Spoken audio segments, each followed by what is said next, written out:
Not long ago, there was a rare bipartisan consensus in Washington. Mental health and addiction weren't just personal struggles or moral failings, but full-scale public crises. As overdose deaths soared past 100,000 a year and suicide rates climbed, lawmakers on both sides of the aisle agreed. Our infrastructure for handling mental illness was catastrophically inadequate. So they built it out. The Substance Abuse and Mental Health Services Administration, once a modest agency, expanded its reach. It funded crisis centers, trained addiction counselors, and, perhaps most importantly, gave communities alternatives to policing their way through mental health crises. It was slow, imperfect, and still woefully underfunded. But for the first time in decades, we weren't just throwing sick people in jail and calling it a solution. Now, in a calculated reversal, the Trump administration is dismantling that infrastructure piece by piece. The cuts to SAMHSA are not just about budgets or bureaucracy. They are a cultural and political shift, a quiet but decisive move to stop treating mental illness as a public health issue and start treating it as a public security threat. There's a playbook for this. It is not new. Throughout history, when a government seeks to expand control over its people, it rarely starts with outright repression. It starts with an enemy that is easy to dehumanize, one the public already fears or resents. Addicts, the homeless, the mentally ill. These are the first people a government stops treating as people and starts treating as a problem. The Nazis understood this well.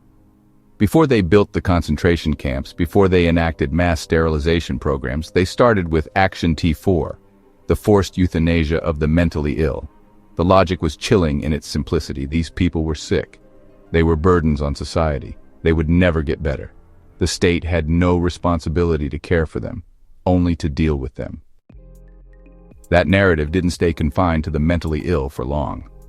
Once the public accepted the premise that some lives were worth less than others, the state had permission to expand its definition of the unworthy.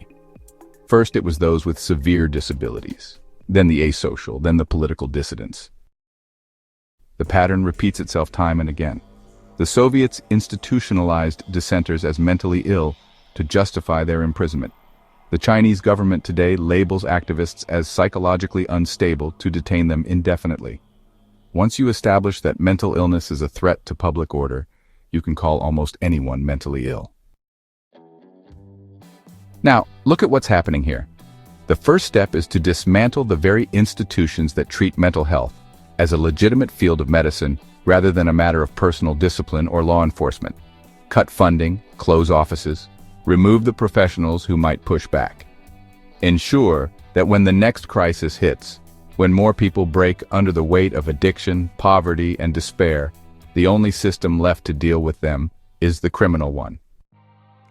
Because here's the truth. When you take away treatment, what remains is punishment.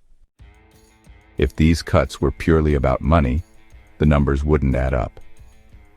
Slashing SAMHSA does not save taxpayer dollars in any meaningful way. It simply shifts the costs elsewhere, to emergency rooms, to prisons, to police forces overwhelmed with handling people they are neither trained nor equipped to help. It is a deliberate policy choice to remove social safety nets and replace them with the boot of the state.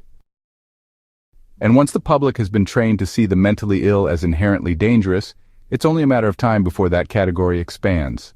Today, it's the addicts. Tomorrow, it's the ones who refuse state-mandated treatment. After that, it's anyone whose behavior is inconvenient to those in power. How long before mental instability becomes an excuse to monitor journalists, suppress protests, or detain activists? The legal and rhetorical groundwork is already being laid. This isn't a fiscal decision. It's a shift in how the government defines and deals with the people it deems unfit for society. This is how it starts. First, you take away care. Then you replace it with control.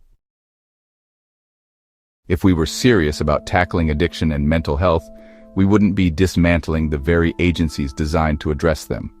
The fact that this is happening not during a crisis but before one is telling. It suggests preparation, not oversight. The Trump administration's moves are not about trimming fat or making government more efficient. They are a preemptive reshaping of how we think about mental health, among many other moral norms. pushing us toward a model where the only acceptable response to suffering is force. This is not a mistake. This is not about waste. This is the beginning of something much worse. And once it's in motion, history tells us it does not stop.